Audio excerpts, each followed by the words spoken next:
Bienvenida familia nocturna a esta oscura fogata de historias. El día de hoy vamos a hablar acerca de espíritus oscuros, almas en pena y secretos siniestros. Pero antes de iniciar, permítanme darle la bienvenida a todos aquellos que son nuevos en las fogatas. Si esta es tu primera fogata, tanto tu servidor como la familia nocturna, queremos darte la bienvenida. Y queremos decirte que nos gustaría que formes parte de esta comunidad. Y para hacerlo solo hay que hacer una simple cosa, algo que es gratuito, algo que es relativamente sencillo. Lo único que hay que hacer es sobrevivir a la fogata de historias. Así es que antes de iniciar este oscuro trayecto por estos relatos aterradores, permíteme decir, familia nocturna, los invoco. Háganse presentes aquí en los comentarios y dejen sus lunitas, deseándoles la buena suerte a todos aquellos que es su primera vez aquí, en este canal. Y una vez dicho esto, nos vemos al final todos aquellos que sobrevivan. Esto es Hablemos de lo que no existe. Y comencemos esta oscura fogata de historias.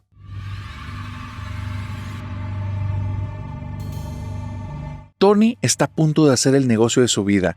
Va a remodelar una casa y va a rentar las habitaciones a muy buen precio. Lo que no sabe es que esa casa está maldita y adentro sus habitantes son almas que deberían de estar en el mismísimo infierno. Tony es una seguidora del canal que me habla acerca de su familia. Me comentó que su familia tienen una tradición o una herencia, una forma de hacer las cosas que ha sido heredada desde probablemente abuelo o bisabuelo, y desde el lado materno les llegó algo que para ella es algo valiosísimo, el valor al trabajo. Tony me dice que desde que era muy pequeña a ella y a sus dos hermanos les pusieron el valor al trabajo, se los inculcaron. No un trabajo como de estar trabajando como esclavos, no, sino de entender que el dinero tenía cierto valor y ellos tenían que ganar su propio dinero para al momento que se sienten en la mesa y comer tranquilos y orgullosos. Desde pequeñitos, el puesto de limonadas, comprar dulcecitos y revenderlos, todo negocio pequeñito que se te ocurra que algún niño pueda tener, Tony y sus hermanos lo tuvieron. ¿Eso qué hizo? Hizo que tanto ella como sus hermanos fueran muy despiertos en las cuestiones de economía. Y ahora que está cerca de los 30 años, Tony, que es el diminutivo de Antonia, Tony tiene el dinero suficiente para comprar una casa mediana. Ya puede tener su casita, pero Tony no está pensando en tener su casita, está pensando en un método de inversión, lo que la llevó a la historia de terror más oscura que ha tenido que vivir en su vida. Algo de lo que ella nunca hubiera creído que iba a ser partícipe, y todo a raíz de un negocio familiar. Ahí te va la situación. Tony tiene una tía abuela. Vamos a ponerle de nombre Rosa. Y esta tía abuela, esta tía Rosa, tiene una casa. Y Tony, ahora que tiene dinero, está pensando en a ver si se asocia con la tía para no desembolsar todo su dinero, remodelar la casa de la tía Rosa y transformarla en estos negocios en los que ahora una casa la subdividen en habitaciones y se rentan por medio de una aplicación que tú ya sabes cuál es.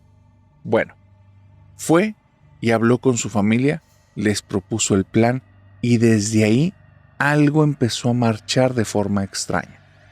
Tony nunca ha tenido mucho apego al resto de la familia, inclusive con su tía Rosa no hay una relación tan cercana, no porque alguna de las dos sea mala, simplemente porque Tony se ha enfocado en los negocios. Y eso la ha absorbido y le ha consumido el tiempo y es como su principal afición y una de sus principales actividades. Inclusive, sus calificaciones no son las mejores. Para ella, el negocio es lo más importante. Lo tiene bien definido. Cuando ella le planteó a su mamá, a su papá y a sus hermanos lo que estaba pensando en torno a la casa de esta tía, todos se le quedaron viendo y le dijeron: estás jugando, ¿verdad? O sea, esa casa no hay manera en la que quieras invertir ahí. Y ella les empezó a preguntar como ¿por qué? Está en una muy buena zona, el tamaño de la casa es grande, no está en tan buen estado porque es una casa vieja, pero se le puede cambiar fachada. Ella había hecho números y la remodelación iba a costar tanto que le podía regresar la inversión. Bueno, puros temas relacionados al dinero. El punto es que, pues ahora resulta que los papás no se están enfocando en el tema del negocio por primera vez en la vida. Le están diciendo algo que en los oídos de Tony la hace pensar que ¿con qué personas está hablando? Estos no son mis papás, ¿quién me los cambió? Le acaban de decir una frase que deja todo el lugar en silencio. Tony, no inviertas ahí, esa casa está embrujada. ¿Embrujada? Mis papás hablando de cosas tan tontas, tan ridículas. Tienes que saber que Tony no escuchaba nada relacionado con el terror. No le interesa, es un tema que no tiene nada de relevancia. Hasta que comenzó a vivir esto, y así es como nos conoció. Ahí te va lo que le tocó vivir a Tony, que ojalá nunca te pase a ti. Tony se brinca estas frases de sus papás, no les hace caso. Sus hermanos comienzan a decirle historias de la familia. Es que en esa casa se aparecen cosas, ninguno de los primos se atreve a acercarse ahí. Pues si no has visto que a la tía la dejan sola, nadie quiere estar en esa casa. Y la tía se opone a salir. Es como si ella ya estuviera siendo embrujada o fuera parte de la casa. Para Tony, está escuchando puras tonterías, puras estupideces, palabrería que escucha ahí con personas que no estudiaron, pero sus hermanos, gente de negocios. ¿Cómo pueden estarle dando valor a ese tipo de comentarios? Pues entonces mejor para ella. Esa casa puede ser una ganga. Si la casa está embrujada, nadie la quiere. Y aquí puede ser el negociazo de Tony. Así es que, en lugar de comenzar a hacerle caso a todos esos comentarios, lo que empieza a hacer es una matemática diferente. Si a esa tía nadie se le quiere acercar, vamos a facilitarle algunas cosas. Le voy a ofrecer menos dinero, un poquito menos porcentaje. Va a tener compañía, el lugar remodelado, yo me ahorro dinero y aquí se va a hacer el negocio más grande. Yo estoy teniendo la visión que nadie en la familia tuvo por sus supersticiones. Y Tony se siente la más inteligente de esa casa. Y se siente que ahora sí, una ha destacado por sobre el resto de la familia. Alguien que va a romper este tipo de supersticiones, porque qué ridículo una familia en los días de hoy creyendo en esas estupideces. Así es que no tiene más demora. Al día siguiente va a visitar a su tía. Llega, ve la casa y desde que la ve, es como si su mente le mostrara dos escenas de una película, el antes y el después. En el ahora, que es el antes en su imagen mental, la casa sí se ve un poco tétrica. La pintura está bastante mal. Tiene muchas zonas donde parece que hasta tiene moho en las paredes. Se ven las ventanas antiguas. El marco de ciertas partes metálicas se ve lleno de herradumbre. La puerta cuando se abre, el sonido, es una melodía para una película de terror. Si estuvieras ahí, la piel se te pondría chinita, pero en el caso de Tony, ve el después. Las oportunidades que hay. ¿Cuánto tiene que invertir en tal o cual cosa? Si la estructura funciona bien, si nada más es el marco, si con una pintadita se quita, y aparte si pones cierto color que actualmente esté de moda, inclusive puede parecer que hizo más que solo pintar la ventana, y está pensando todo es pesos y centavos, y su mente le dispara como un render, una imagen prediseñada de cómo va a quedar la casa después, y ella está embebida. Sabe que ahí hay un negociazo. La casa es más grande de lo que imaginaba. Está en un lugar muy bonito. Y aparte, donde la remodele, siempre va a estar llena. Es un lugar que tiene tanta afluencia de personas. Ese es el negocio de su vida. Ese va a ser el inicio o la entrada de Tony en las grandes ligas de los negocios de bienes raíces. Está maravillada. Cuando le abre la tía, ella no puede parar de ponerle atención en sus palabras o hacer como que le pone atención, porque realmente está viendo todos los detalles de la casa. Y ese fue su primer error, porque si hubiera prestado atención al momento de entrar en la casa, se hubiera dado cuenta que justo en la puerta del lado derecho, después de que cruzas la entrada principal, la puerta, en el momento en el que se cierra, deja al descubierto, deja a la vista, una puerta que da en un baño. Raro que estuviera en la recepción, en el recibidor de la casa, pero está ahí. Y se hubiera dado cuenta que la puerta estaba abierta, y desde adentro había una sombra asomándose. Una sombra que no tenía ojos, no tenía nariz ni boca, simplemente era una sombra que comenzaba a sacar parte de la cabeza, pero ella no la vio. La tía sí, la vio perfectamente, inclusive agachó la cabeza saludándola. Pero Tony ni se percató porque hacía como que prestaba atención. Ella estaba haciendo cálculo de remodelaciones.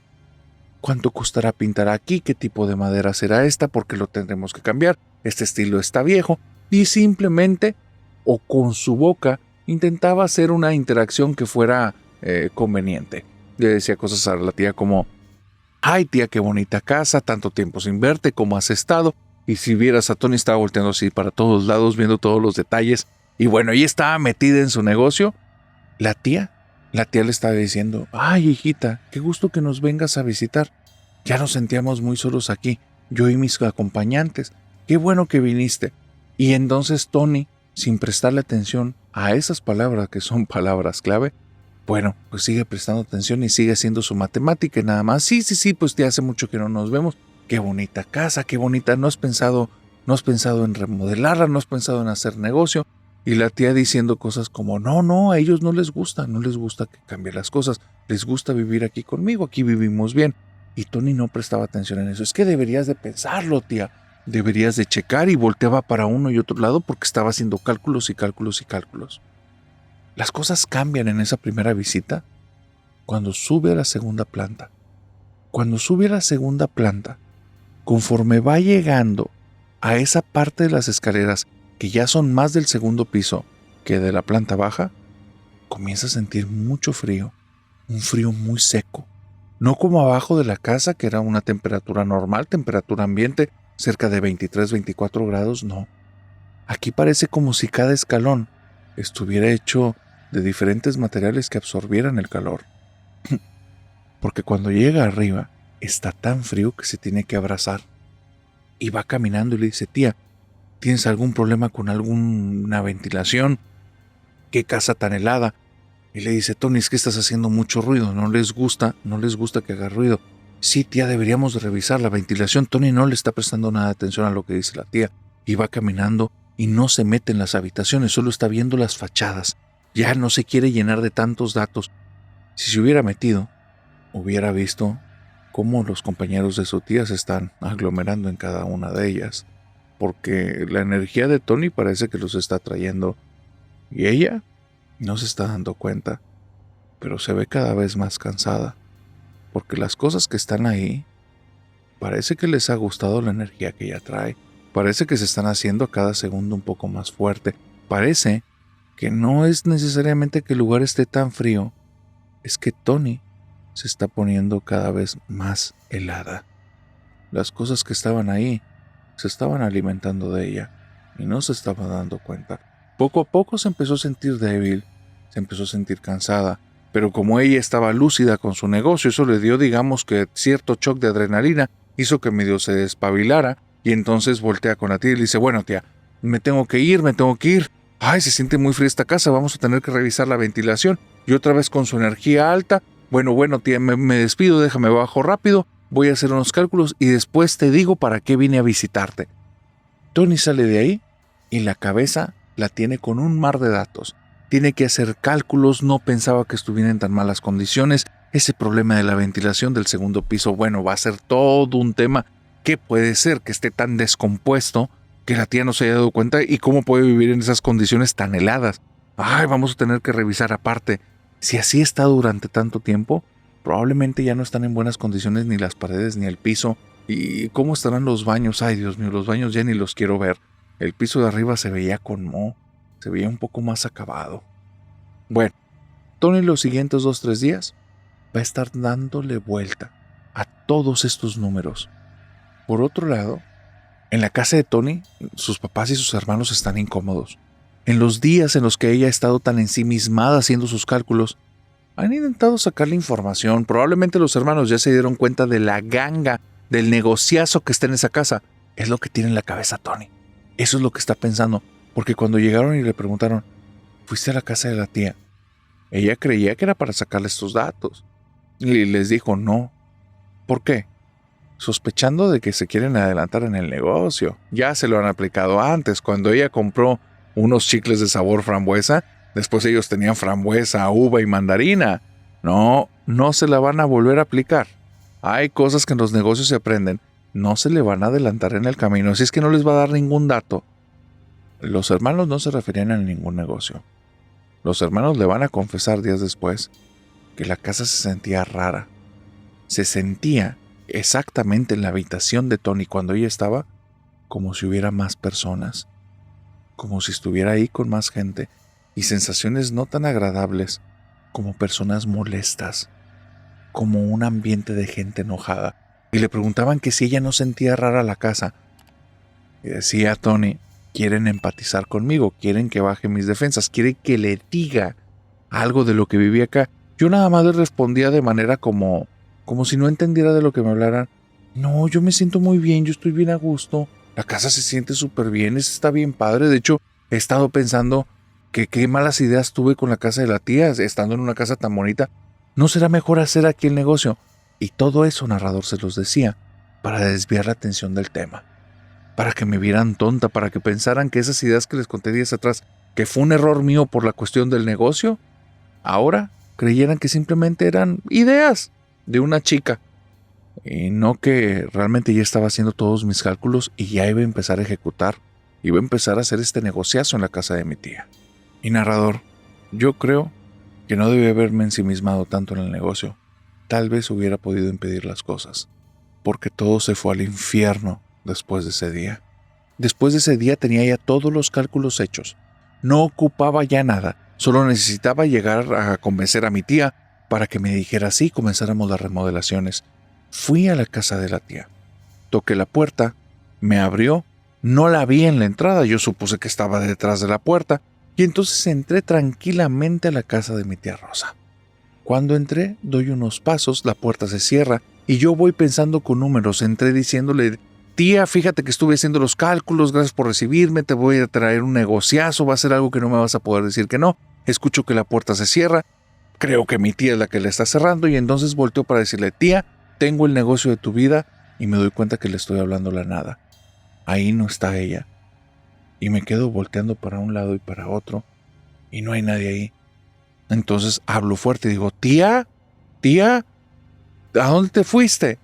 Y escucho que la segunda planta me habla y me dice, Tony, ven.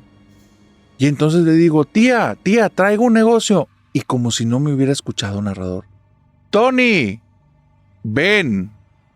Y escucho en su voz como una orden, pero con una fuerza, con cierta manera, que me hizo que temblara, narrador. No hizo que me enojara, no me hizo sentir rara.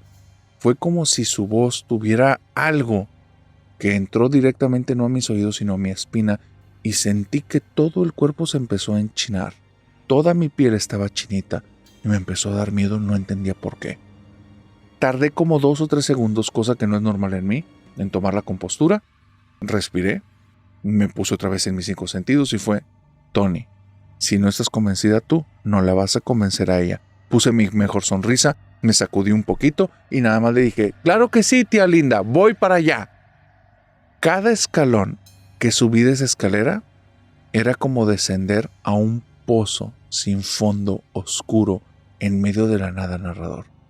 Cada paso que daba era algo que provocaba dentro de mí. No sé si mi instinto, no sé si mi espíritu, mi alma, algo vibraba y me decía que me largara de ese lugar.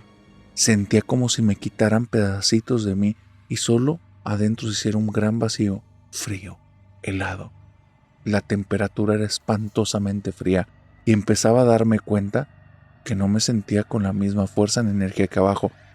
Una parte de mí decía, no seas ridícula, son tus nervios, ¿cómo va a estar tan fría la casa? Ya estaría la tía mal de salud. Son tus nervios, estás nerviosa porque vas a hacer el negocio de tu vida. Y otra parte de mí me decía a gritos, Tony, salte de aquí, estás en peligro. Esa parte, narrador, la callaba. Yo le daba lugar a la vendedora. Y no hay peor error que haya hecho en mi vida que ese. Cuando llegué al segundo piso, había una sensación horrible, una sensación que solo una vez tuve en la vida cuando tuve que dar una presentación de negocios a más de 200 personas. La sensación de ser observada por todas partes, por una multitud de personas que me rodea. Así me sentí en el pasillo, de escasos 2,5 metros o 3 de la casa de mi tía.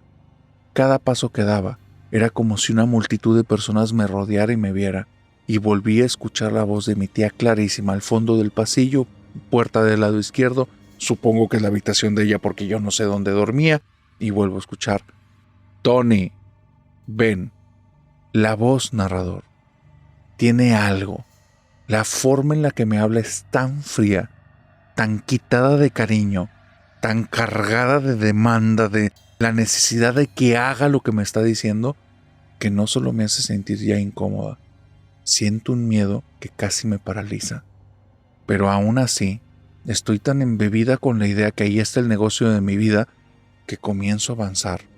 Quiero detener la temblorina de mis pies porque mis pies me están vibrando, narrador. Mis pies cada vez que los levanto se empiezan a mover solos. Es la sensación de frío del lugar, la sensación de que soy chiquitita de ahí, hay algo enorme esperándome, hay algo gigantesco y al mismo tiempo tienes miedo a un negocio tan grande. No puede ser, Tony. No me defraudes, la vendedora en mi cabeza me está hablando y estoy dando pasos y cuando llego al final del pasillo, la puerta, toco el pomo, la giro, la abro y mi tía está ahí, en un lugar muy extraño, narrador, justo enfrente de un altar, con 2 velas encendidas. Se ven unas llamas de color rojo anaranjado que le iluminan parte de la cara. Ella me está viendo y me vuelve a decir, ven ya. Y en ese momento escucho un portazo en la planta baja, pero es un portazo que me hace tirar un grito al instante. Nada más grito, ¡ah! Me alejo de la puerta y escucho la voz de mi tía. Hijita, bájate de ahí, no puedes estar en el 2º piso sola, bájate.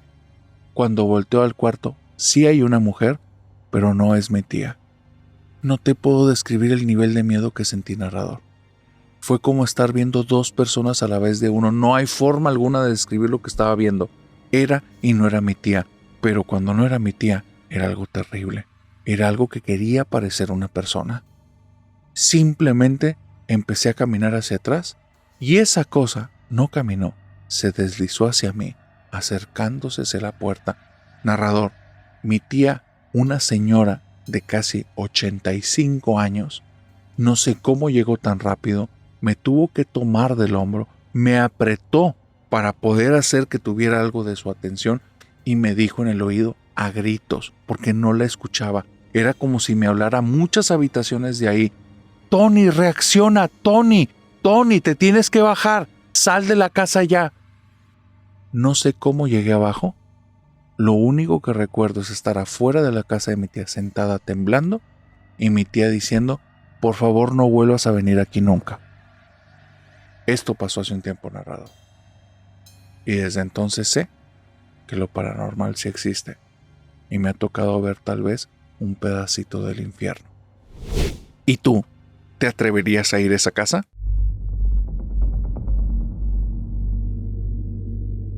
Te quiero contar un relato que es extraño. Es extraño ante las circunstancias en las que ocurre. Muchos de ustedes que están aquí ya han vivido las diferentes temporadas de Hablemos de lo que no existe. Y eso los ha llevado a ver parte de las preguntas que he planteado a lo largo de estos episodios. Dudas genuinas, ustedes saben que, en lo personal, el tema de lo paranormal me atrae. Pero este caso que estoy a punto de contarte es uno de los más extraños por cómo se dieron las circunstancias.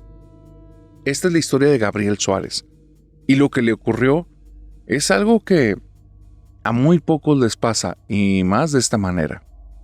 Resulta que Gabriel es un fiel seguidor del canal, y ya tenía escuchándonos hace más de 1 año y medio. Y esto que estoy a punto de decirte le pasó hace 2 meses, e hizo que toda su vida tenga un significado diferente, así como lo escuchas. Resulta que Gabriel comenzó a tener vivencias paranormales desde hace 5 años, por eso el tema de lo paranormal lo atrae. Lo primero que le ocurrió fue algo tan extraño, aterrador por lo extraño, pero nada que lo pusiera, digamos, bajo peligro. Él, lamentablemente, estaba en un funeral familiar. La familia había tenido una pérdida.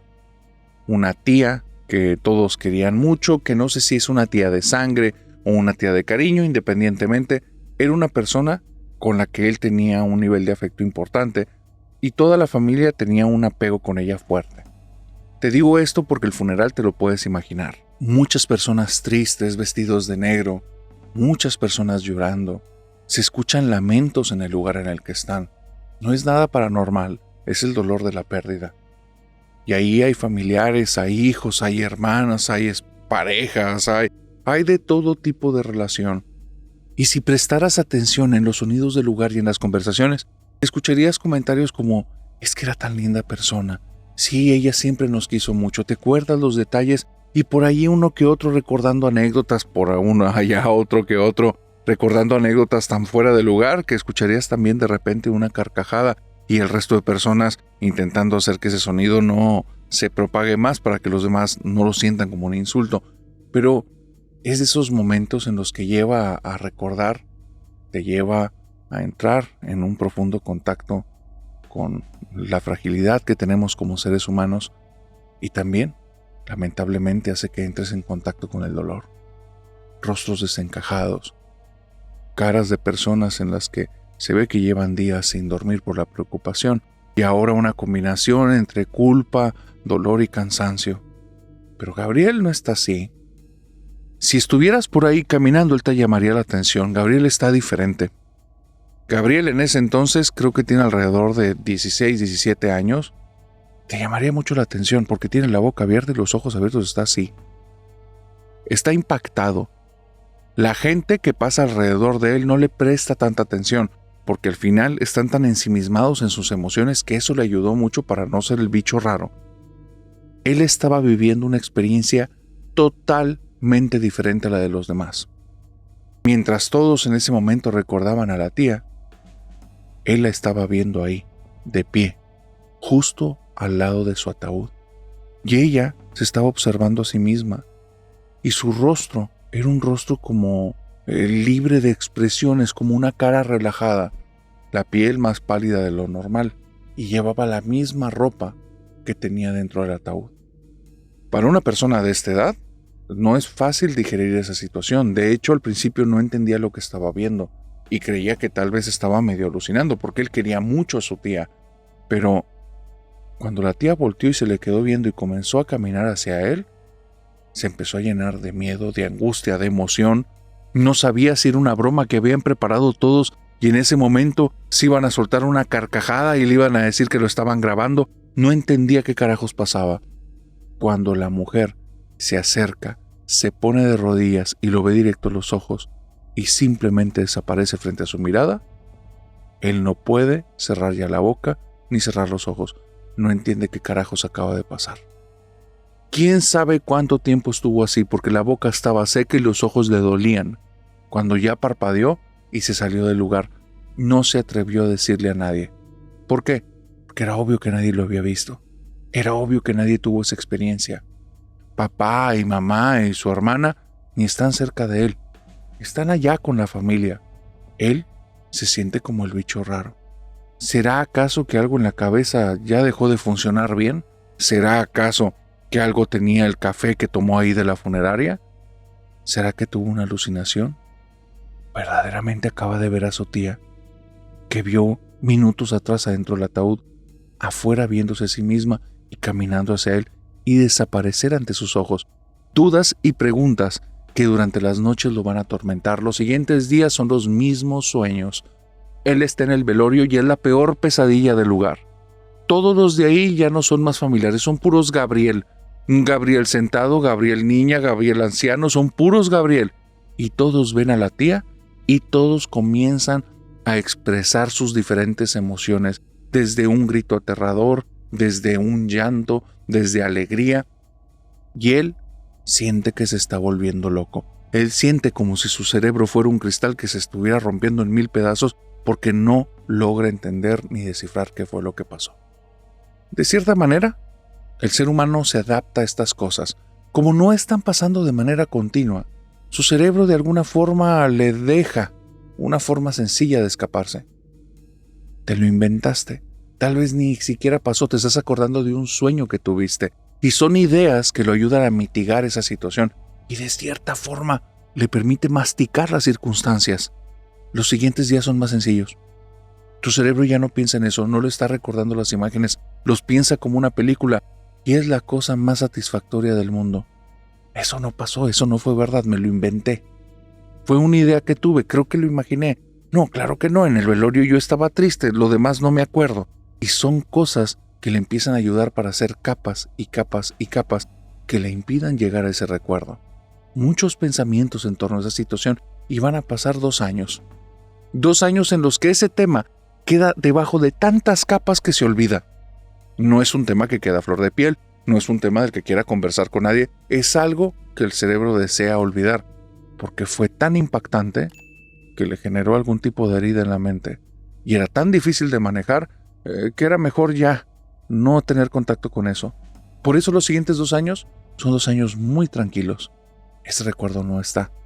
Hasta que ocurre algo muy raro. Muy, muy, muy extraño. Su mamá, el año anterior, se había embarazado. Y justo 2 meses atrás, había dado a luz. Su hermanito tenía 2 meses de nacido.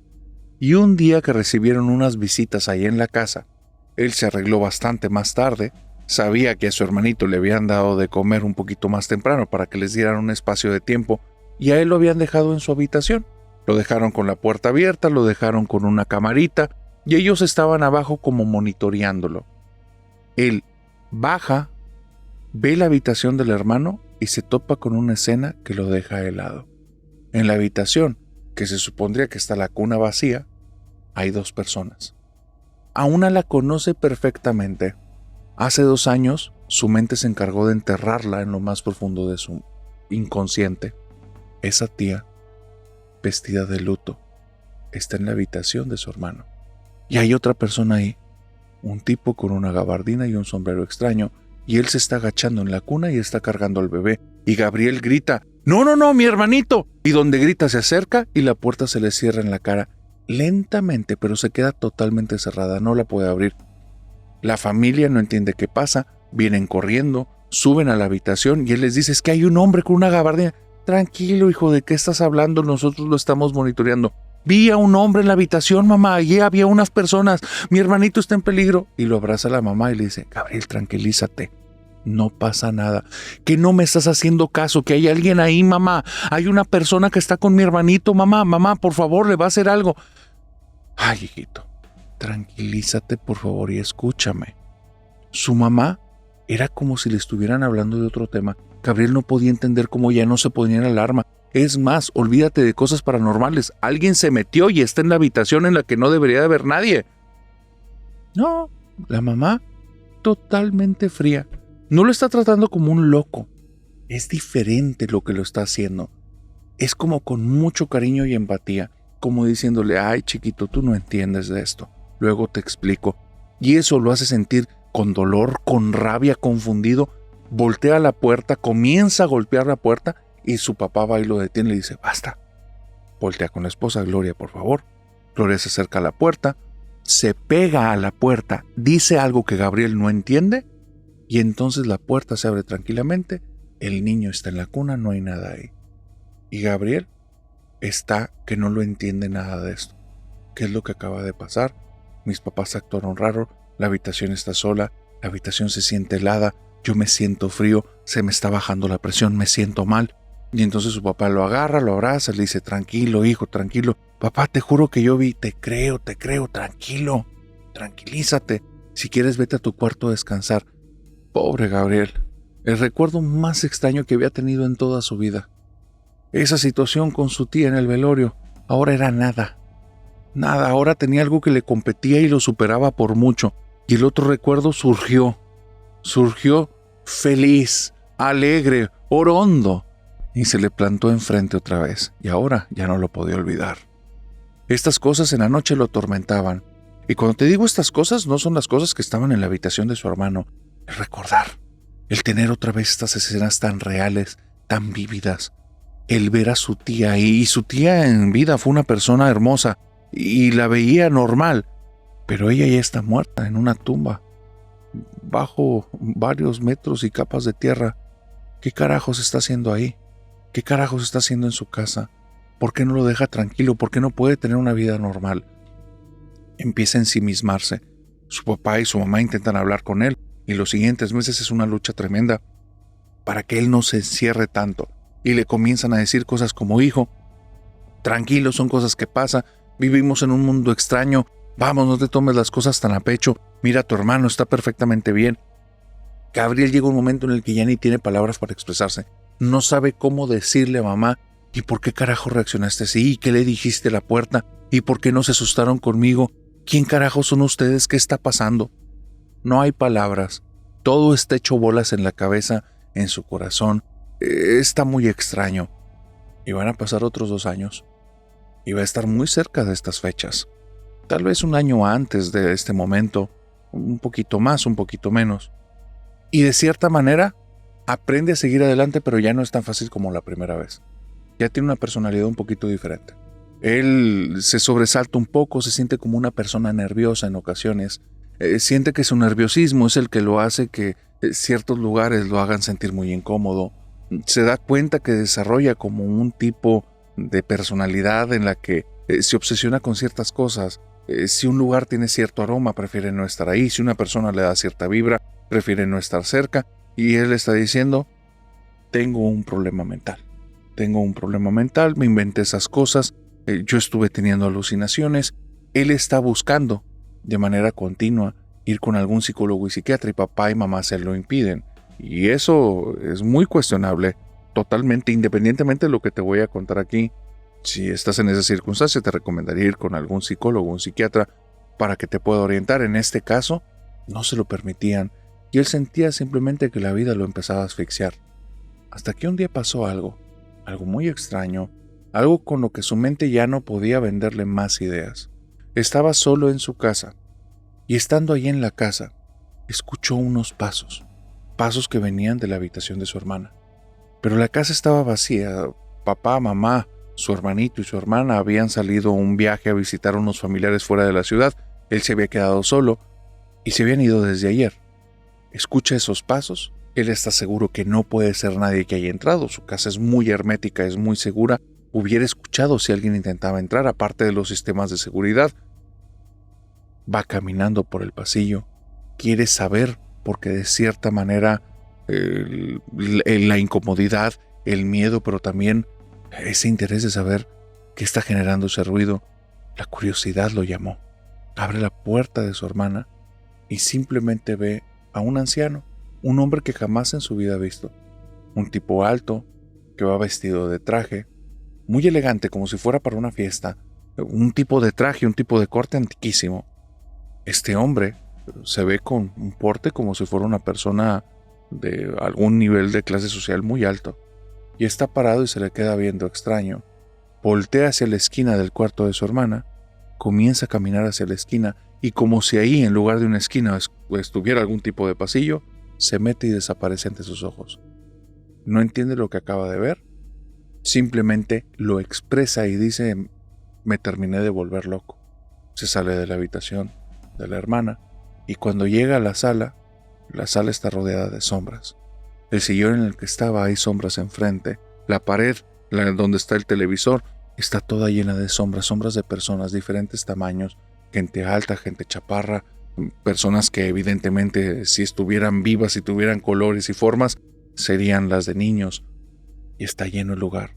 Y empieza a escuchar murmullos. Y empieza a tener aromas. Y entonces llega un momento en el que se tapa los oídos y una voz que conoce perfectamente y que tiene cerca de casi 5 años de no escuchar, le habla.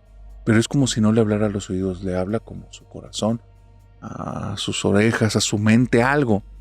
La voz de una mujer, de una tía que parece que no le ha gustado el tema que la hayan enterrado en una tumba porque está necia en querer aparecerse en la vida de este chico. Y le dice, hijo, no tengas miedo, pregúntale a tus papás, diles que ya es hora. Cuando abre los ojos el lugar está vacío. Él siente miedo, no siente miedo de las sombras, no siente miedo de la voz de su tía, no siente miedo de nada de esas circunstancias paranormales. Siente miedo que se haya vuelto loco. De ahí hasta que regresen sus papás 2 días después, él, si lo vieras, es una persona que está a punto de tomar una muy mala decisión. Se ve que no ha dormido, se ve que no se ha bañado, no se ha cambiado y se ve que no ha estado comiendo prácticamente nada. Huele mal, tiene muy mal aspecto. Cuando llegan sus papás quedan muy inquietos y se acercan con él y les dices que pasó algo raro en la casa. Escuché la voz de mi tía y me dijo que les dijera que ya era hora, pero lo ven que ya, él está muy mal. Esta es la primera vez que papá y mamá se atreven a darle algo más que palabras. Mamá va a la cocina, prepara un menjurje de algo, papá se lo lleva al baño, le dice por favor aséate, aquí voy a estar contigo, no pasa nada. Cuando él está a punto de bañarse, llega mamá con una tacita de algo caliente y él, ¿qué es esto? No preguntes, nada más tómalo. Te lo tienes que tomar de 3 sorbos, hijo, nada más de 3 sorbos. Y él lo va a agarrar, las manos le tiemblan. Escúchame bien, son de 3 sorbos, no 4, no 5, no 1, 3. ¿Escuchaste? Sí, es importante, de 3, hijo. ¿Sí me escuchaste? Sí, mamá, sí. Él lo agarra y dice, a ver, te voy a ayudar a contar 1. Y da el primer sorbo, como si estuviera hablando con un niño chiquito y no a alguien que ya tiene más de 20 años. 2. Y empieza entonces a tomar este segundo sorbo. En el tercero te lo tienes que acabar, hijo. Y en el tercero todavía le empuja la tacita hasta que se le chorreó un poco y dice, tómalo todo. Él cuenta, Gabriel, que sintió como algo extraño, calor dentro de él, como si muchas cosas que estuvieran ahí frías y muertas, hubiera algo que lo empezó a agarrar, lo empezó a acumular, y de repente comenzó a sacar aire muy caliente por la boca y era como si todo eso se saliera. Y de repente la mente la tenía lúcida, él se sentía mejor y ya no tenía miedo y no tenía tantas dudas. Su papá le puso la mano en el hombro y le dijo, hijo, tú eres parte de una familia de brujos, métete a bañar y te voy a contar lo que eso significa. Gabriel me dice, narrador, no entiendo qué demonios está pasando con mi vida, pero desde hace unos meses me enteré que soy parte de una familia de brujos y ahora estoy viendo que muchas cosas que viví de pequeño no eran cosas que me imaginé, son cosas que ellos también percibían, pero aún no era mi momento. ¿Y tú? ¿Seguirías la tradición de brujos de la familia o buscarías algo distinto?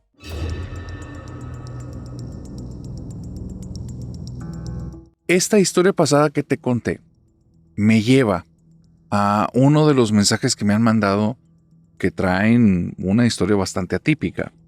Resulta que hay un seguidor que dice que hay una leyenda en su familia, que él fue a constatar y vivió algo sumamente aterrador. Por eso les he dicho, si han escuchado que un lugar o que en ciertas circunstancias en tal o cual zona ocurren cosas extrañas, no te conviene ir a investigar muchas veces. ¿Por qué? Porque puede ser que no pase nada, pero si llega a ocurrir algo, es muy diferente escuchar un relato a vivir estas cosas que le tocó vivir al suscriptor. La historia de su familia es esta. En la familia había 2 personas que él nada más conoce una.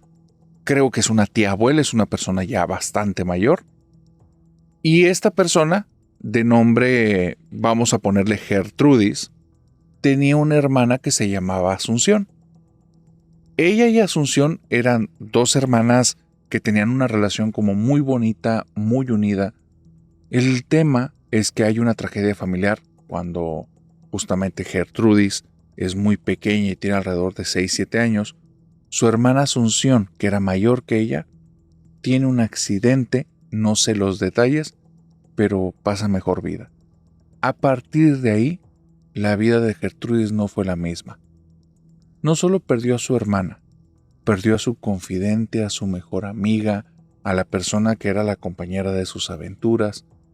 Era prácticamente la persona con la que siempre estaba. Hubo algo ocurrió dentro de Gertrudis que se desconectó y empezó a hacer acciones que la familia se decían bien, pero al mismo tiempo un poco extrañas. Gertrudis comenzó a preguntar mucho acerca de qué pasaba en la otra vida, que qué pasaba después de que nos moríamos. Te vuelvo a decir, es una persona ya bastante mayor y esto es cuando tenía 6 años. Entonces, la cultura de una buena comunicación, abrir temáticas, no estamos hablando de esos tiempos, ni eran costumbres que le tocaron vivir. Poco a poco ese tipo de preguntas incómodas, en lugar de llevarla a buenas respuestas, la llevó a que la familia se alejara de ella y se fue aislando. No fue una persona que tuviera muchas amistades a lo largo de la vida, al contrario, fue alguien que vivió en casa de papá y mamá, casi no tenía contacto con nadie más. Van pasando los años, papá fallece, años después mamá fallece, ella hereda la casa, no tiene pareja y prácticamente es ahí. Esa tía rara que todo el tiempo dicen que le reza a las ánimas del purgatorio. Y dicen que le reza a las ánimas del purgatorio desde que falleció su hermana, y esto fue hace muchas décadas, y que ella todo el tiempo la vas a ver con un rosario rezándole a las ánimas del purgatorio. Pero bueno, esa es una acción que muchas personas hacen hoy en día. Hay muchas personas devotas a las ánimas del purgatorio. ¿Qué tendría de extraño? Bueno, que True, por darle un nombre diminutivo a esta mujer Gertrudis, True tiene una experiencia con las ánimas o una unión un poquito más allá de lo habitual, un poquito más allá de lo normal. Eso es lo que vivió nuestro suscriptor. Él había escuchado que en la casa de True, o en la casa de los papás de la tía True, ocurrían cosas raras. Las personas veían sombras. Hay anécdotas de primos y de tíos de estar ahí en la sala de estar intentando conversar con la tía True, cuando de repente escuchan pasos, se asoman por el pasillo y ven a un hombre, una mujer, una niña, depende de la anécdota y la persona que te lo cuente, pero todos hacen lo mismo, algo muy sencillo, cruzar la pared, como si la pared no estuviera ahí. Están parados en medio del pasillo y de repente caminan hacia adelante como si no hubiera nada y traspasan la pared. Cosa que hace que las personas que estén en la casa casi al instante se pongan de pie y se vayan. La tía True se pone a rezar el rosario y en ocasiones les dice, de preferencia no entren porque andan muy inquietas. No les da nombres, pero todos saben a qué se refiere. La casa de la tía True es de 2 pisos. Ya van varias personas que les pasa exactamente lo mismo. Se asoman porque hay algo que les llama la atención de las escaleras. Van hacia las escaleras, voltean hacia el segundo piso y se asoman. O al revés, están en el segundo piso, llegan a las escaleras y se asoman hacia abajo. Y ven lo mismo. La tía True está ahí, saca la cabeza y se asoma. Si está en el segundo piso, saca la cabeza la tía True y se asoma hacia abajo. Pero al instante, le hablan a la tía True y la voz viene de otra habitación. Y cuando vuelven a ver ahí, no hay nadie. Normalmente, esa voz viene de un lugar bastante lejano a la zona de las escaleras.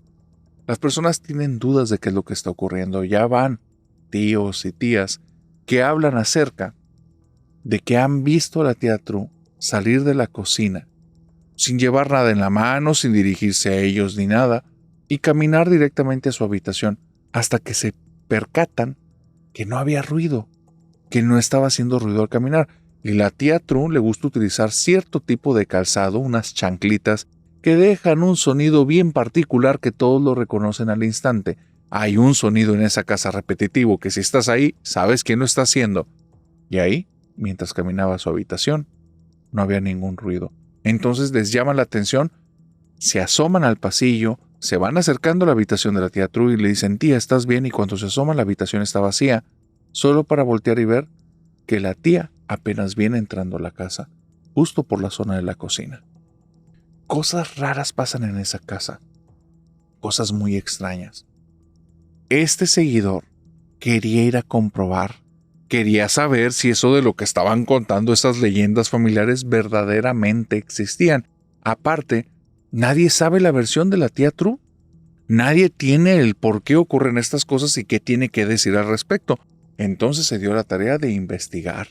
Él quería saber si verdaderamente esto ocurre o es una mentira y una creencia de la familia. Así es que fue a visitar a la tía.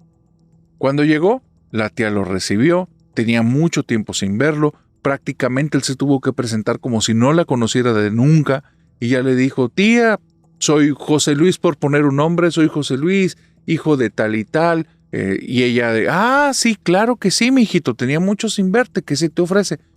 Tía, es que tenía muchas preguntas, quiero hablar contigo. Sí, me dijeron que andabas muy inquieto, a ver, cuéntame.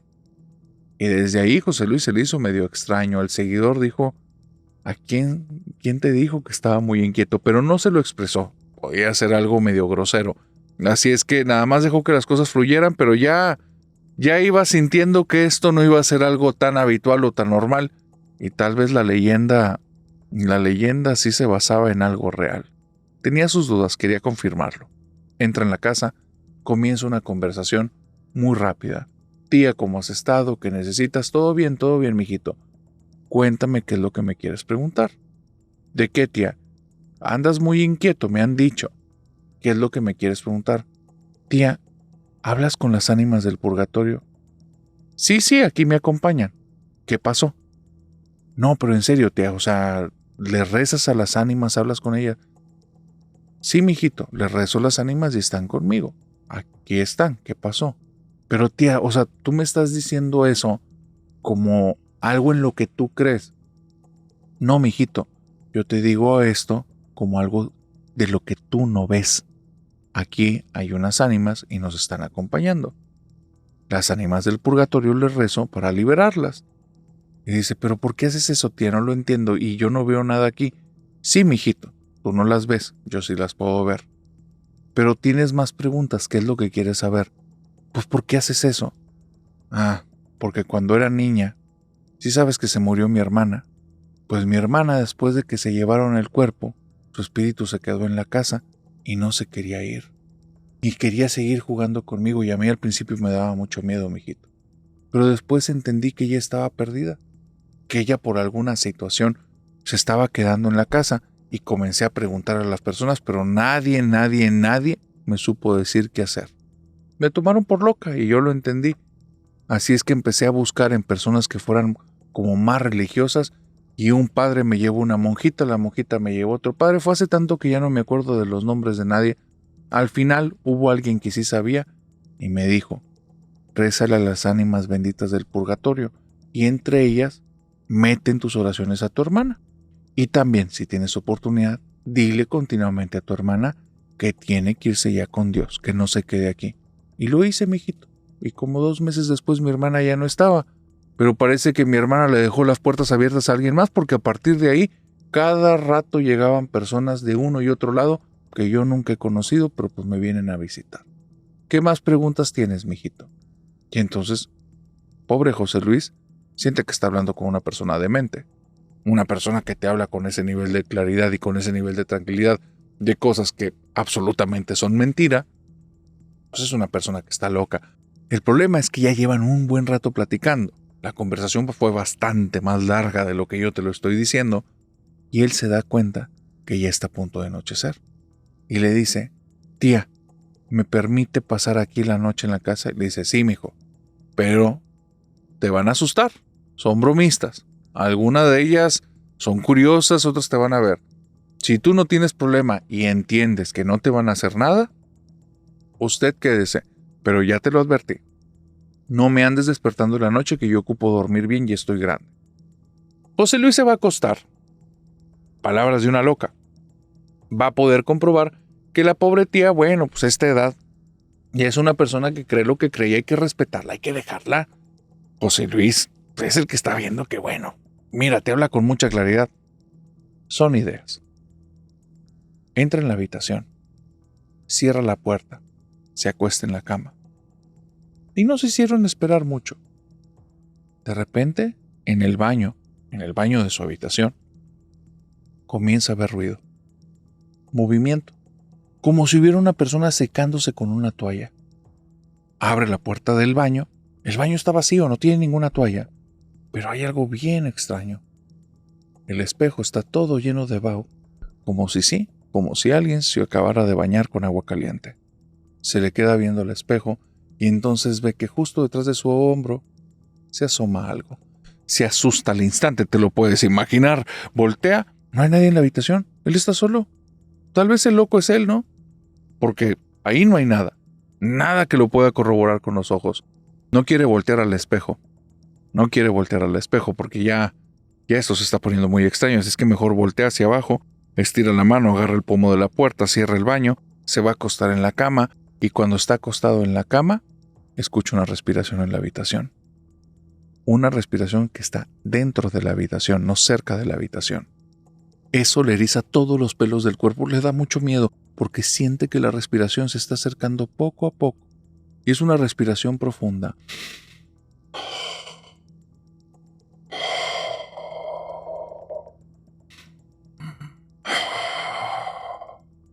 Si estuvieras en un lugar y te hubiera tocado vivir lo que el pobre José Luis vivió, créeme, no duermes. Este chico, pobrecito, se quiere vender la idea que está imaginando cosas, así es que se tapa los oídos, se cubre bien con la cobija, porque todos sabemos que tiene algún tipo de superpoder que nos va a ayudar, y entonces estando ahí cubierto y tapado de los oídos, siente como alguien se acuesta justo detrás de él. Está pidiendo, por favor, Diosito, que no me abrace, que no me abrace, que no me abrace, que no me abrace, y no fue necesario.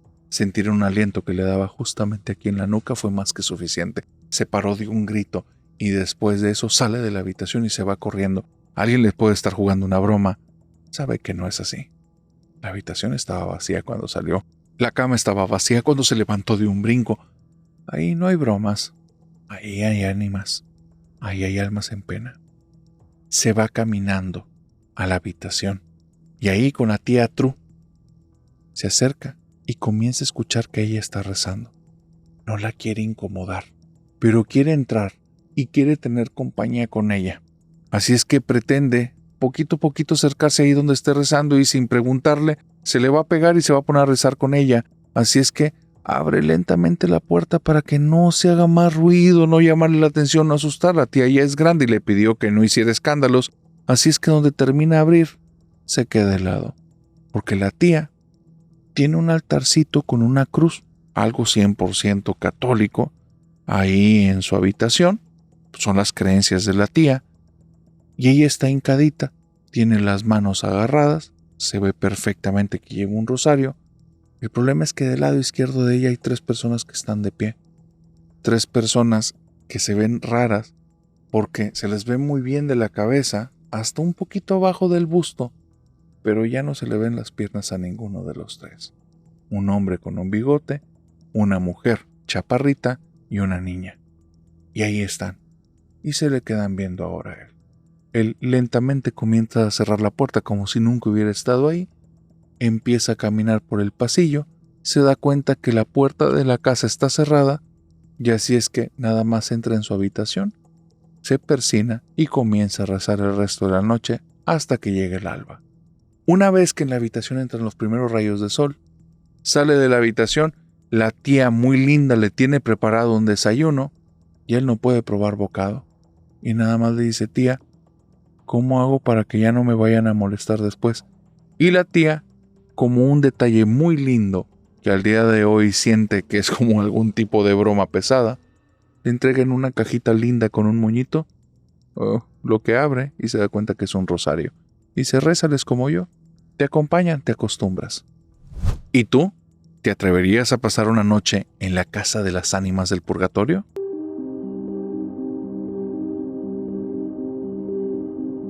Dicen que en los malos momentos te das cuenta de quiénes son tus verdaderos amigos. En la historia de Alfredo y Lázaro, vamos que se dieron cuenta, pero hasta el fondo. Alfredo y Lázaro son un par de amigos que tienen ya muchos años de conocerse, cerca de una década, y han decidido que van a entrar a la gran aventura. Van a poner un negocio. Los dos trabajaban dentro de una compañía de estas de atención telefónica y no estaban felices. Traían ya cierto nivel. Lázaro un puesto bastante mejor que el de Alfredo, pero bueno, ambos llegaron a hacer su ahorradito y se habían dicho que se iban a aventar por la grande. Iban a tener su emprendimiento, iban a hacer su negocio. Y empezaron a estudiar acerca de un tema que se les antojaba, la hidrofonía. Un sistema que es como una forma de hacer crecer plantas sin necesidad de que haya tierra. Pensaban hacer algún tipo de cultivo, de granja en la que tuvieran diferentes tipos de verduras que pudieran vender en menudeo, tener una vida como pegándole a lo hippie, pegándole en un lugar lejos de una gran ciudad y hacer como poco a poco una empresa que algún día pudiera ser algo grande. Se fueron a un pueblito, un lugar que ya era agricultor, para que encontraran técnicas, métodos, formas, para acercarse a personas que ya estuvieran en ese ambiente, para sentirse parte de un algo, y también porque ya no querían saber nada de la ciudad. Cuando llegaron a este lugar, había diferentes casas que podían rentar, pero había una a las afueras que les llamó mucho la atención. Sin embargo, las personas que tenían la renta de los lugares les dijeron que aguas, que en ese lugar la gente no se quedaba mucho tiempo porque andaban diciendo que es embrujado. Alfredo y Lázaro no tienen tiempo para esas cosas. Tienen el tiempo contado, necesitan que esto funcione en menos de 6 meses, entonces mira, si hay fantasmas ahí, los vamos a poner a trabajar. Esa es la mentalidad que tienen, ya son personas cómplices, tienen su propio vocabulario, se entiende. Si uno dice una broma, el otro lo complementa, así es que cuando la persona les dijo que ahí en ese lugar estaba embrujado, uno empezó la frase y el otro la terminó y se quedó muy extrañado la persona que rentaba. Nadie le había respondido nunca así, menos con esa frase tan elaborada y menos como en un canon, en un tipo de coro, en una sincronización extraña. Se quedó pensando raro y dijo, bueno, pues si quieren el lugar ya réntenlo. Y se empezó a sentir incómodo, así es que no entró en más diálogos y al final despidió cierta papelería, cumplieron con las cosas y ellos estaban fascinados. No solo estaban en las afueras, iban a tener menos contacto con las personas, iban a tener más privacidad. Aparte de eso, el tamaño del lugar estaba increíblemente padre. Una casa de un piso, pero con sótano. En el sótano era donde iban a poder poner toda la cuestión esta de hidroponía y afuera tenían una zona de jardín que, como te digo, eran zonas de cultivo. Había muchísima tierra que tal vez iban a poder utilizar para poner a competir las plantas que las hacían por el sistema que ellos querían desarrollarlas y las que tenían afuera por medio de cultivo natural. Tal vez con eso hacían comparativas para los clientes, etcétera, etcétera, etcétera. Ellos pensaron 1000 cosas. El punto es que se instalaron en la casa embrujada y la gente desde ahí los veía medio extraño. Cuando iban a comprar a la tienda, el tipo de la tienda era de que, ustedes son los de la casa de las afueras. Y ellos le respondían, la embrujada, hombre, ya dinos. Y él, pues bueno, si llegan a ocupar algo ahí me avisan, pero no creo que vayan a durar mucho. Cada lugar al que iban, misma cantaleta. Las personas los veían y les alejaban las miradas, esperaban ver tal vez en ellos algún signo de que algo los había espantado, pero nunca van a encontrar nada de eso en sus rostros. Estos tipos eran 2 emprendedores y un emprendedor, vuelvo a decir, si llega a haber fantasmas en su propiedad, los tiene que poner a trabajar. Faltan manos. Es la forma en la que ellos confrontan esta situación, esa presión social. Siempre se le están tomando juego. Y así pasa un mes, y así pasan 2 meses. Para el tercer mes, las cosas están empezando a funcionar un poquito. Y entonces, es cuando los que tal vez son los verdaderos propietarios de la casa se hacen presentes. Y bueno, digo propietarios, pero no son varios. Es una. Y se aparece de la forma más espantosa que te puedas imaginar. Hay ciertos indicios de que la temperatura del lugar está cambiando, no de la casa, de la ciudad completa. Un día antes de lo que te voy a contar, todo el cielo de esa ciudad estaba aborregado, todas las nubes estaban hechas como borreguitos, lo que para ellos significaba que probablemente venía una bajada de temperatura tremenda, con una alta probabilidad de lluvia porque la sensación de humedad era algo que en ese momento no habían sentido hasta ese momento. Algo horrible, todo empezaba a generar como que un sudor helado en ellos. Algo muy extraño. Comenzaron a preguntar si era necesario hacerse de víveres. Empezaron a ir a las diferentes tienditas del pueblo y bueno, las personas les dijeron que tuvieran mucho cuidado, que en los días de tormenta es donde esa cosa se aparecía en esa casa. A ellos se les hizo muy conveniente.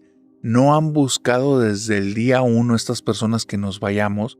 No han estado insiste y insiste y insiste acerca de los fantasmas y las cosas que habitan en la casa. Pura gente de rancho, pura gente de pueblo. Gente ignorante. Y es lo que están pensando y se están diciendo Lázaro y Alfredo. Pero la gente el día de tormenta cuando los ve hace lo mismo y eso sí está extraño. Los ve y se persignan. No habían hecho eso en los meses pasados. Les preguntaban, cuchicheaban, volteaban, pero no se persinaban. Y ahí todos están haciendo eso. Y les dicen lo mismo todos, hasta los niños. Tengan cuidado. Si pueden, no duerman ahí. Bueno, parece que este pueblo todos se pusieron de acuerdo para hacer alguna escena, algún sketch cómico, porque esto no hace sentido. Así es que ese día, cuando regresan a la casa con varios víveres preparados por si el día siguiente va a haber un señor tormentón, vienen bien preparados, pero también vienen bien incómodos. Vienen tan incómodos que los dos, como si se hubieran puesto de acuerdo, tienen insomnio, no pueden dormir bien. Al día siguiente están acabados, se sienten muy cansados y se vienen helada. Y sí, no va a llegar la noche antes de que comience una tormenta. 100%. Ya se escuchan truenos a lo lejos, ya se ven las nubes que se comienzan a oscurecer. El ambiente se siente raro, hay viento y la sensación de humedad y de repente cierta brisita que trae ahí un poquito de agua. Ya, cuando viene el aroma peticor, es claro, la tormenta de un momento a otro va a iniciar. Decidieron algo, estaban tan cansados, tan fastidiados y el día anterior los malviajó, los llenó de tan mala vibra de esta gente pretenciosa que tiene ideas falsas y ridículas en la cabeza, que deciden que mejor ese día ya no van a hacer nada. Toman un par de mecedoras que eran parte de la casa, las ponen en el porche de la casa, se sientan ahí, uno tiene una bebida en la mano, el otro trae un cigarrillo y se quedan a esperar la tormenta. No tienen mucha conversación, tienen 3 meses viviendo juntos. Llega un momento en el que lo más a gusto de estar es simplemente existir y no decir palabra alguna. Estando ahí, en este porche, de repente vienen los primeros rayos. Comienza la tormenta. Y entonces, después de esos primeros chubascos y los primeros rayos, escuchan algo. Algo que ya habían escuchado. Lo habían escuchado en películas, lo habían escuchado en leyendas, lo habían escuchado en relatos, pero jamás hubieran creído que lo iban a escuchar con sus propios oídos ahí, en esa casa. Un lamento. Un lamento que suena muy lejos, pero que suena que se va moviendo. Y parece que va en dirección a donde ellos habitan. El lamento de una mujer. Una mujer que parece que está sufriendo porque solo se escucha a lo lejos.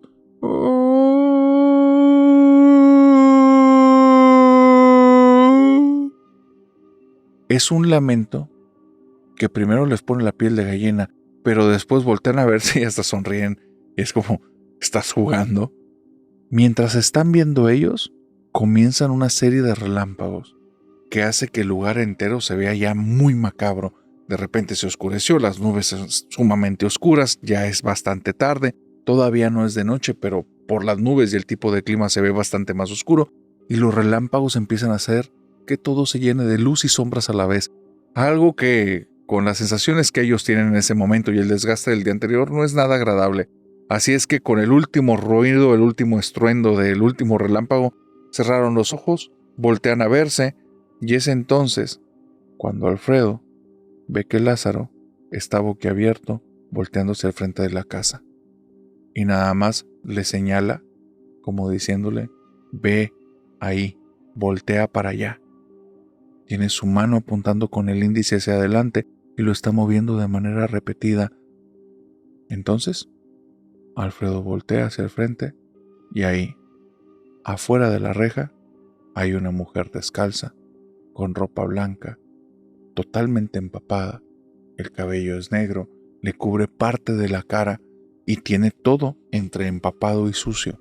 La piel se ve extraña, porque están lejos y no tienen la mejor vista, ni una vista de halcón, ni una vista de águila, ni mucho menos, pero no se ve normal. No se ve normal. Y en la mente de los dos, que ya se han sincronizado muchas veces, en muchas ocasiones, uno dice algo, el otro complementa la frase, piensan lo mismo al mismo tiempo y lo expresan. Los dos pensaron al mismo tiempo y lo dijeron al mismo tiempo. Están jugando. Creían que les estaban haciendo una broma. Creían que alguien se vistió, se disfrazó como la Llorona y se paró ahora fuera de la casa. Y probablemente, como los otros días, como orquestado por el pueblo, se las estaban jugando. Eso es lo que están pensando. Así es que voltean a verse el uno al otro, sonríen con cara de esto no puede ser verdad, voltean hacia adelante, hay un relámpago, y de repente, en ese segundo en el que las luces están y no están, donde todo es luz y al mismo tiempo todo es oscuridad, esa mujer de estar de aquel lado de la barda, ahora está de este lado de la barda, sin necesidad de moverse. ¿Y ellos? Ellos están asustadísimos. Eso sí, no hay manera alguna que estos ignorantes de este pueblucho tengan los efectos especiales para poder hacer algo así. Se quedan temblando al instante, se les va la temperatura al piso. Todo valor y todo frase mordaz, sarcasmo o forma de afrontar las cosas, ahí se acabó. ¿Entendieron que eso de ahí, era de lo que les estaban advirtiendo? Eso no tiene sentido. Así es que voltean otra vez hacia la casa como buscando algún refugio y regresan la mirada donde está esta mujer. Cae otro relámpago y está un poco más cerca. No ocupa moverse. Cuando la luz va y regresa, ahí esta cosa tiene su momento de aparecer, desaparecer y moverse. Voltean hacia la casa al instante y corren hacia la puerta. Se van a meter y se dan cuenta de algo muy extraño. Algo que no ocuparon decirlo. Algo que una mirada en un milisegundo fue más que suficiente. ¿Por qué la puerta está cerrada? La puerta estaba abierta. Pero bueno, la mente trabaja rapidísimo y una respuesta rápida, casi un grito diciéndoles: pues porque hay viento, se cerró sola, no lo escuchaste, tienes miedo, métete ya. Y donde están abriendo la puerta, no sé si Alfredo o Lázaro, uno de los dos tomó el pomo, está girándolo y empieza a abrir, la puerta topa. Y es como si ya supieran que algo ahí está mal, porque vuelve a haber un relámpago y logran ver algo que es evidentemente extraño, atípico y aterrador. Deteniendo la puerta en el piso, hay un pie amoratado. Y ese pie no les pertenece a ninguno de ellos dos. Y parece que es el pie de una chica que trae un tipo de faldón blanco y lo peor, justo al lado del pie, alrededor, todo está lleno de agua. La casa no tiene ese tipo de filtraciones. Y ese pie, por donde entró, no hay otra entrada a la casa. Están tan asustados, no saben qué hacer, que se tardan en reaccionar y tienen la puerta justo enfrente de ellos semiabierta, con un pie que está pegado ahí al piso. La mano de uno de los dos sostiene el pomo y se están viendo los dos, y ahora sí, esa comunicación que los caracteriza está en blanco. En medio de los dos solo hay ruido, un zumbido, un algo que hace que se sepan que lo que está ahí los acaba de sobrepasar. No saben qué hacer. Y uno de los dos solo grita: me voy. Y comienza a correr como alma que lleva el diablo hacia la lluvia y se sale corriendo de la propiedad. Y el otro lo sigue, no tiene nada mejor que hacer. No se va a quedar ahí. Él es el que estaba sosteniendo la puerta y cuando voltea sigue estando ahí el pie al lado de él. ¿Qué carajos está haciendo ahí? Corre detrás de su amigo y van corriendo justamente por las calles rumbo a cualquiera de las casas que les vaya a abrir. Y como si fuera una necesidad para seguir ahí vivos, presentes, conscientes y cuerdos, comienzan a gritar los dos como a dos pobres locos que pareciera que los está persiguiendo la muerte. Y van calle arriba gritando como locos. El problema es que de vez en cuando alguno de los dos ha volteado, esa cosa está ahí, sin moverse. Solo que cuando avanzan más ellos, esa cosa sigue estando a sus 5, 10 o 15 metros, siempre cerca de los postes de luz. Es muy obvio. Lo peor es que cada vez que relampaguea, los dos tienen claros algo. Está más cerca. Está cada vez más cerca. Van corriendo a lo máximo, el corazón se les va a reventar en cualquier momento. No tienen condición física para hacer ese tipo de trabajo, así es que si en ese momento algo estalla y cae uno, no va a ser ninguna sorpresa para el otro. El otro va a seguir corriendo hasta que estalle su corazón, o hasta que alguien le abra las puertas, o hasta que esa cosa lo atrape. Pero no tiene ninguna idea clara en la cabeza, simplemente va por ahí. Cuando llegan a una de estas casas, les abren la puerta y les dicen: métanse ya. Lo único que se acuerdan es que al momento en el que están cerrando la puerta, esa cosa estaba ahí en el porche de la casa. Parece que la dueña de la casa donde estaban viviendo les quería dejar claros un mensaje. No los quería más ahí, porque al día siguiente ni siquiera recogieron sus cosas. Los dos ya no hablaban. Este par de sujetos que siempre tenían frases mordaces, comentarios extraños, un vocabulario muy bien desarrollado porque ellos eran personas con un intelecto mayor a esta gente del pueblucho, estaban pálidos. Prácticamente de ellos no salía palabras. Y la gente aún lo recuerda al día de hoy como: ¿te acuerdas de esos dos? De los que se pusieron los miedosos. Y así quedaron. Pobre Lázaro, pobre Alfredo, los dos miedosos. Es de lo único que se acuerdan ahí en el pueblo. Pero para ellos después ya no hubo amistad ni emprendimiento ni nada.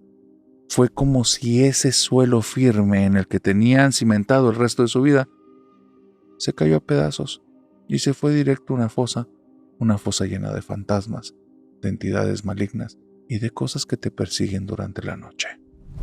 ¿Y tú? ¿Qué harías si te persigue la Llorona?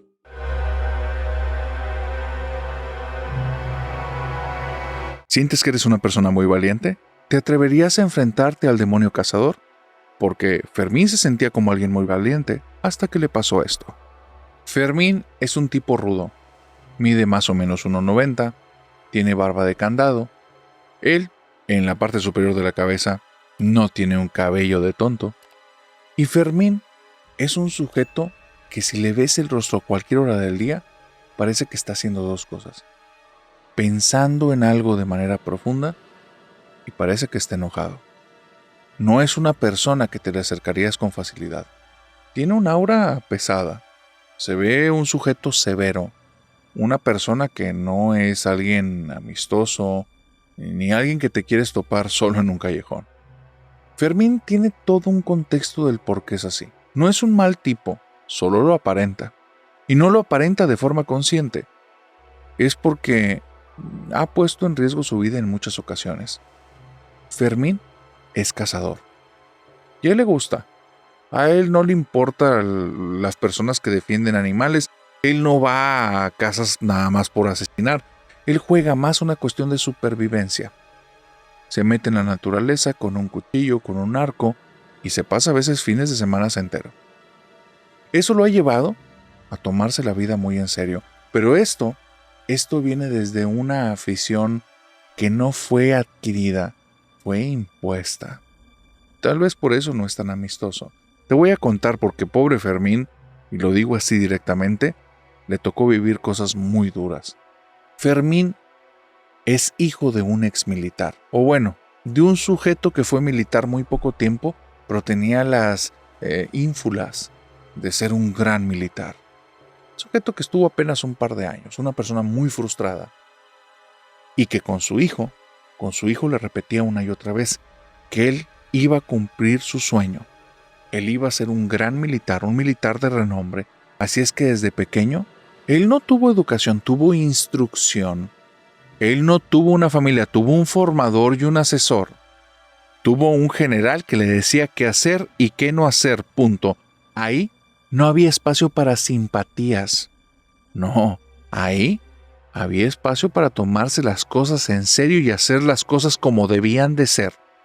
Esto desde que él prácticamente tiene 4 años. Sus juegos en la casa era hacer abdominales, correr, utilizar pesas y tener puras cuestiones de juegos tácticos. Entender cómo es la estrategia de un enemigo, qué es lo que tienes que hacer para sobrevivir, cuáles son las artes del combate. El papá de él era una persona muy frustrada. Una persona que por alguna situación no pudo permanecer mucho tiempo dentro del cuerpo militar y ahora forzaba a su único hijo a que viviera a modo de pesadilla el hecho de que él quería que se le cumplieran todos los sueños en el futuro. Lo que llevó a Fermín a no entender lo que era una sonrisa, no captar lo que era un chiste y una broma. La vida es en serio. La vida son para hacer cosas correctas, cosas serias. La vida está bien o está mal. Lo que haces es correcto o es incorrecto. Una cosa mal hecha te puede poner en peligro. Y puede poner en peligro el resto de vidas de personas que debes de proteger. Pero ¿sabes algo? La vida también es sabia y da sus giros. Porque un día que Fermín y su papá iban a cazar, tuvo por primera vez en sus manos una flecha y un arco. Y vio a un cóndor. Cóndor, un águila, al final era un ave bastante grande que le llamó la atención y vio que bajó en picada. Y cuando bajó en picada, agarró un animal con sus garras y lo levantó. Y en ese momento, él se decía a sí mismo el cóndor. Era la forma en la que él se entendió con un animal y se decía mentalmente: yo voy a ser un cazador. Nunca voy a ser la presa. Yo voy a ser un cazador. No fue militar. Al carajo, papá y sus sueños. Si él llegara a cumplir los sueños de su papá, él sería la presa de su papá. Él desde ese día sabía que era un cazador. Se volvió más severo de lo que era. Amistades, noviazgos, No, él no entendía de eso. Eso era gente que no entendía que la vida es correcta o incorrecta. La vida se hace bien o pones en riesgo las cosas. Poco a poco se transformó en una persona sumamente aislada. Muy bueno en el trabajo, estaba en cuestiones de seguridad y le iba increíblemente bien. No quería ser militar, pero era bueno en el combate mano a mano. Pero ¿sabes qué era lo que verdaderamente lo hacía sentir vivo? El arco. De alguna manera, cuando toma su flecha, tiene su arco y se va a entrenar, no tienes idea, pero él se vuelve uno con esa arma, uno con ese instrumento, y pasa horas en el campo de tiro.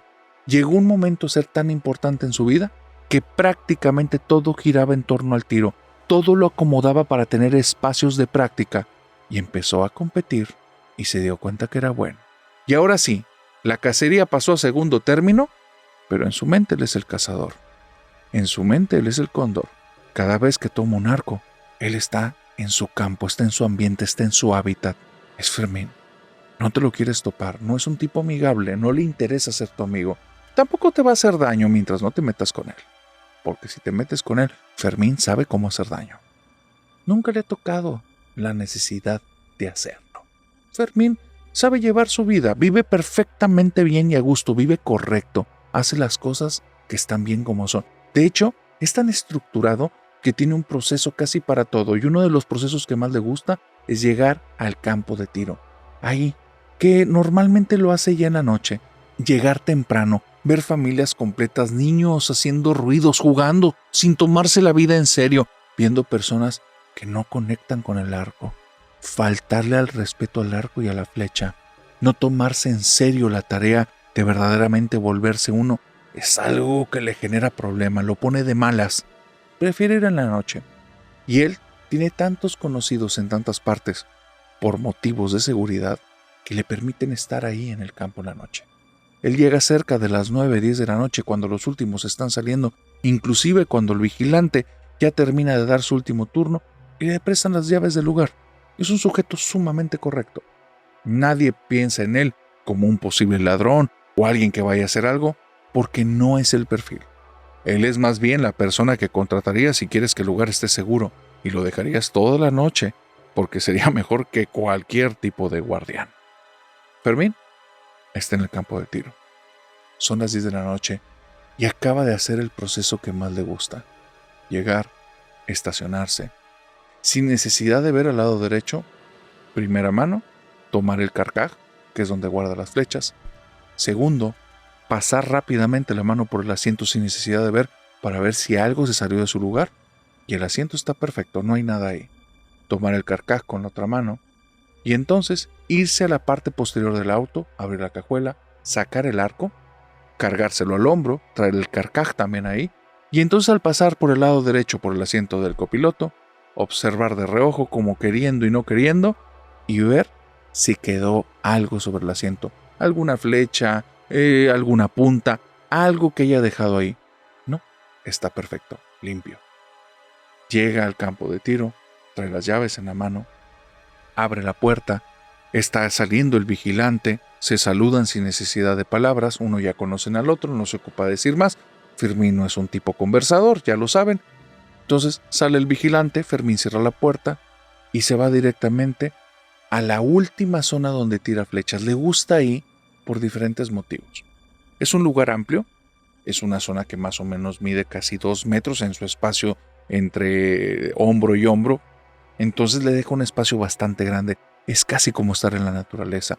Es el que tiene ese tiro al blanco más lejano de él.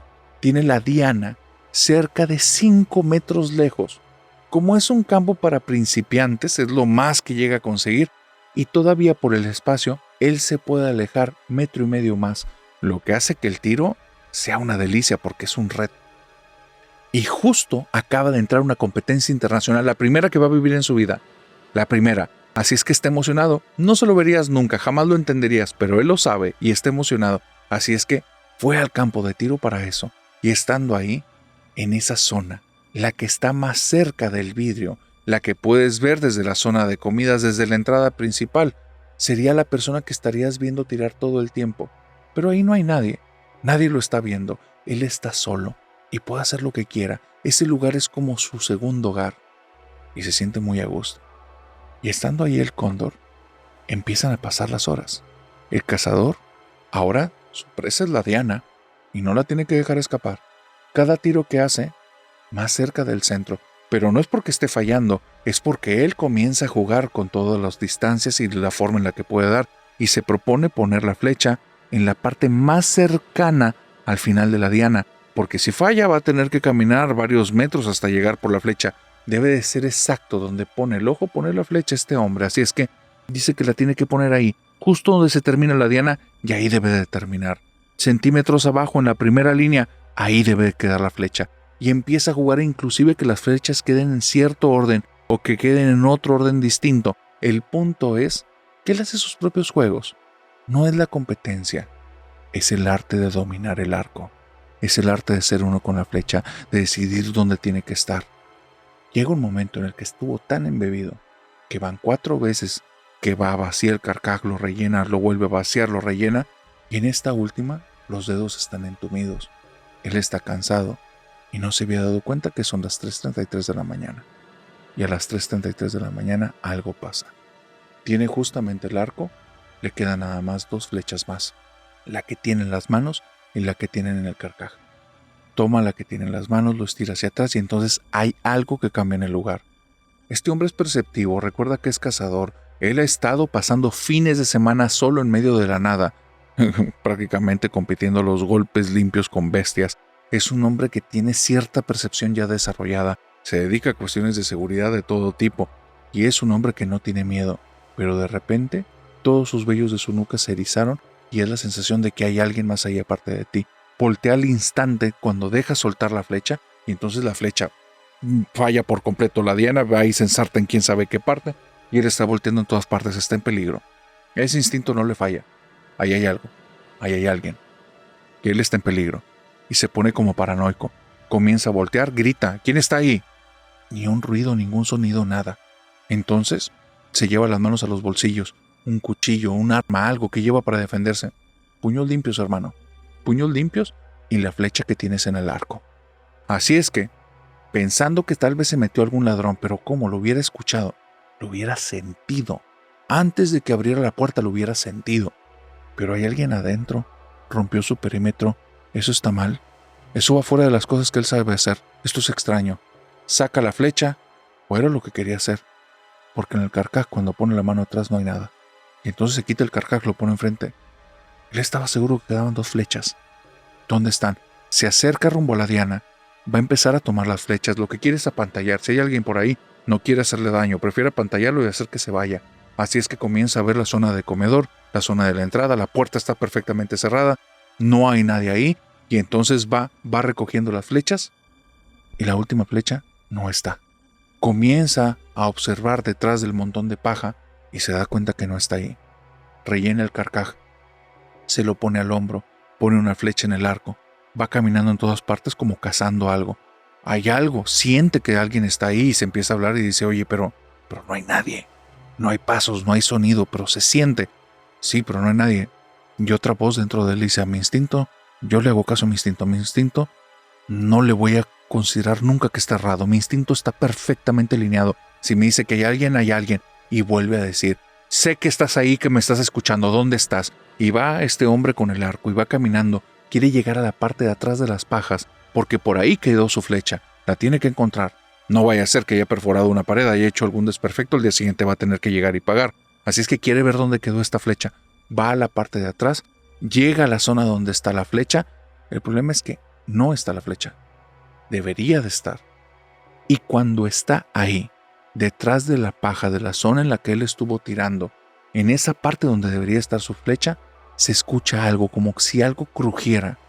Voltea instantáneamente a donde él estuvo unos momentos antes tirando las flechas y hay un sujeto parado en donde él estaba parado, lleva una gabardina y un sombrero de ala ancha. Es una sombra completa, nada más que cierta luz en la parte de abajo del rostro y se ve que está sonriendo. Se asusta.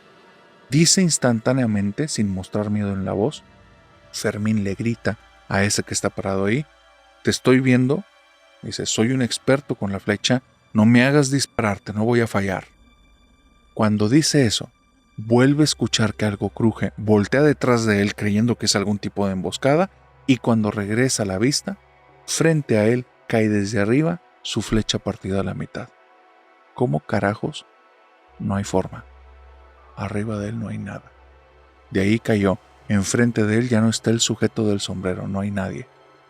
Va con el arco, no se lo va a preguntar, no va a estar meditando, no va a estar dándole vueltas. Allá adentro hay más de uno. Lo están persiguiendo, es una emboscada. Su negocio de seguridad puede ser alguna de las personas con los que ha tenido problemas. Le tendieron una trampa, no va a caer. Con la flecha es más que suficiente y con sus puños. Va preparado Fermín. Aquí esto se va a poner muy violento. Qué lástima que no trae el celular, porque ya estaría llamando a la policía. Él va a decir, si esto se escala demasiado, fue en defensa propia. Ojalá que las cámaras estén prendidas para que graben todo. Y este cálculo ya lo hizo mientras va caminando con el arco con la flecha, y entonces ve que en el área del comedor está el sujeto de la gabardina y está sonriendo. Va hacia el área del comedor y simplemente empieza a decir: no sé quién seas ni cuál es tu tema, pero te conviene irte porque conmigo no hay juegos. Y empieza a caminar, son las últimas palabras que va a decir esa noche. Porque cuando llega a la zona del comedor, el sujeto de la gabardina está ahí y simplemente empieza a mover la boca. Fermín no escucha, no le dice nada, pero de repente en su cabeza hay una escena. Fermín está amarrado a una diana y el sujeto de la gabardina tiene un arco y una flecha y le está disparando. Está tan embebido con la imagen que se queda helado. Helado. No sabe por qué está viendo eso. Perdió totalmente la noción de dónde estaba. Y él está ahí, en la diana. Y el sujeto le acierta una y otra vez y eso le causa un dolor tremendo. Tremendo. Y aunque es imaginación, y aunque es algo que está en un sueño o algo, no tiene ningún sentido. Entonces de alguna forma se forza a regresar a aquí y a la hora y el sujeto está nariz con nariz frente a él, sonriendo. Fermín es la primera vez en su vida que tiene un miedo tan grande que lo único que puede hacer es huir. Enfrente de él, arriba de la nariz, es como si estuviera viendo un pozo. Ahí no había ojos, pero tampoco había cuencas. Era como si estuviera viendo la nada. La cosa que estaba enfrente de él, casi pegando su nariz con la de él, no era un ser humano, solo lo quería aparentar. Fermín sale corriendo de ahí, llega al auto, se sube a su vehículo y voltea y ve que el sujeto comienza a voltear lentamente a verlo. El sujeto está dentro en el área de comida, del otro lado de la puerta.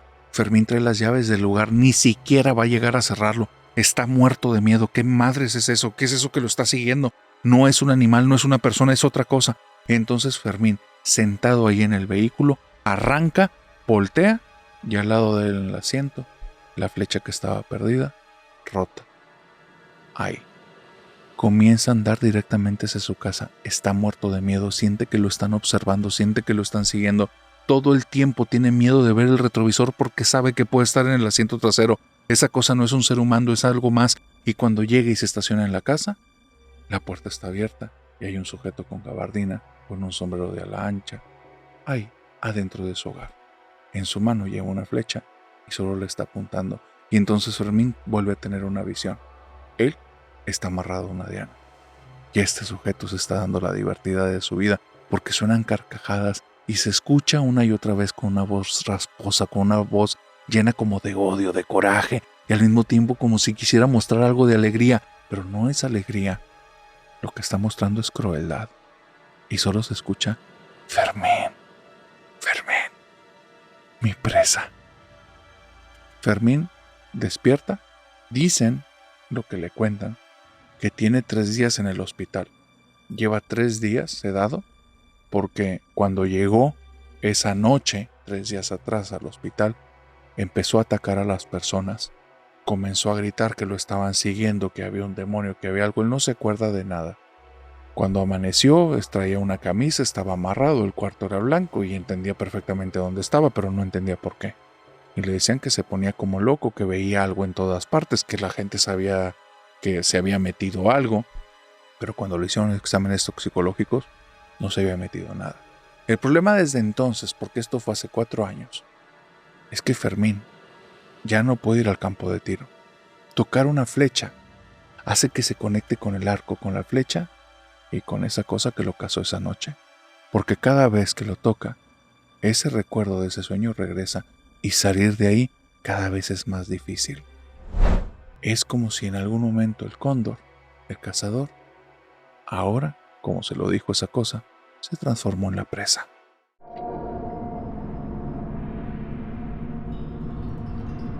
Y con esta historia, querida familia nocturna, hemos llegado al final de esta oscura fogata de historias. Ahora sí, todos aquellos que sobrevivieron a la fogata y es la primera vez que están aquí, háganse presentes en comentarios y digan, narrador, llegué de una. Y familia nocturna, los invoco, háganse presentes y denle la bienvenida a todos ellos, contestando sus comentarios poniéndoles una lunita como respuesta, porque con eso queremos decirles, bienvenidos a la familia nocturna. Y una vez dicho esto, suscríbanse, denle a la campanita y si me escuchan en Spotify, síganme y denle las 5 estrellas. También Apple Podcasts, Amazon Music, síganos y califíquenos por favor con la calificación más alta para que la familia nocturna llegue cada vez a más y más hogares. Ahora, ahí va una cuestión. Este año queremos llegar al primer lugar de Spotify y la única forma de lograrlo es si nos sigues y nos das las 5 estrellas. Así es que si te gusta este proyecto, apóyanos para llegar a ese primer lugar. Y una vez dicho esto, nos vemos el próximo jueves y mientras tanto, te deseo que tengas dulces pesadillas. Bye bye.